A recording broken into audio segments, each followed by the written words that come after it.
providing sources of inspiration as well as physical enjoyment. These mountains are also home to a myriad of creatures, great and small, from the red deer and the mountain hare to the tiny snow bunting and dotterel. And let's not forget the ptarmigan, a bird that is so much part of this CairnGorm environment that we have named our own brand of whisky after it. Add to these the army of small insects, some hardly visible, but all playing their part in creating a delicate ecological balance that existed long before people took their first steps into these high parts. This is their home, and as visitors, we should respect it as just that. It is man who is the most recent newcomer to the mountains. For that reason, we must ensure that our activities are sustainable and that our pleasure doesn't damage the very things we have come to enjoy. The CairnGorms are among the last great wildernesses in this country, and the entire range is Britain's largest nature reserve, and now forms part of the CairnGorms National Park, the UK's newest and largest national park. Many parts of this mountain landscape are protected under European environmental law, and we are obliged to operate a visitor management system to help protect it.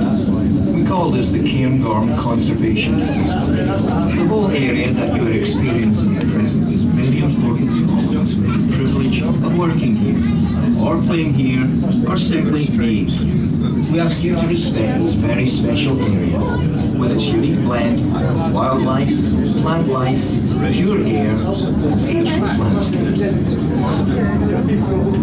The north-facing corries of this part of the CairnGorms create natural bowls, which hold snow deposits, and have done so for thousands of years. These natural snowfields first attracted climbers and skiers in the late 19th century, and, snow permitting, they still attract them today. In those early days, there were no such luxuries as uphill transport systems, and the early pioneers used to make the long walk in from Glenmore. In the post-war years of the 50s, skiing began to grow in popularity, and the major breakthrough came with the opening of the Hill Road and car park in the late 50s.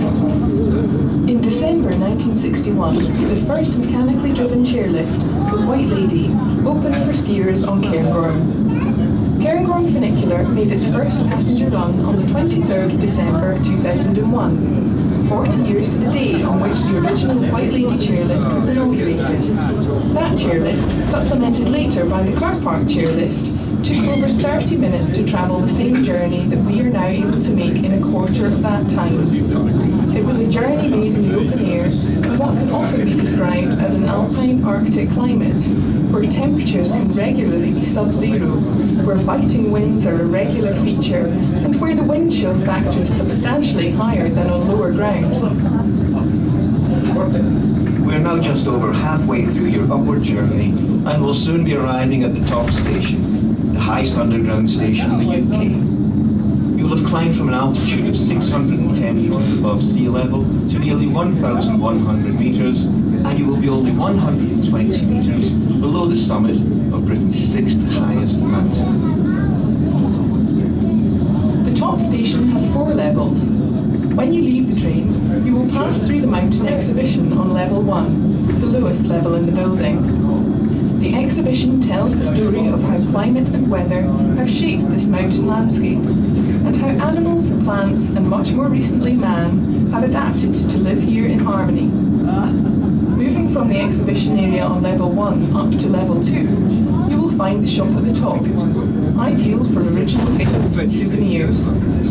From the shop, make your way up to level 3, the viewing terrace, where, weather permitting, you will enjoy some of the most spectacular views Scotland has to offer. The Ptarmigan restaurant on level 4 is accessible from the viewing terrace and offers our own range of mountain fare, including the infamous CairnGorm hot chocolate. Before leaving the train, we would like to remind you of the CairnGorm Conservation System that is in operation at the top station. It is not possible to exit the building or the viewing terrace and go out onto the mountain. This is in order to help protect the fragile mountain environment around us. We ask you to respect this arrangement. Should you have any questions, please do not hesitate to ask a member of staff. We wish you a pleasant visit.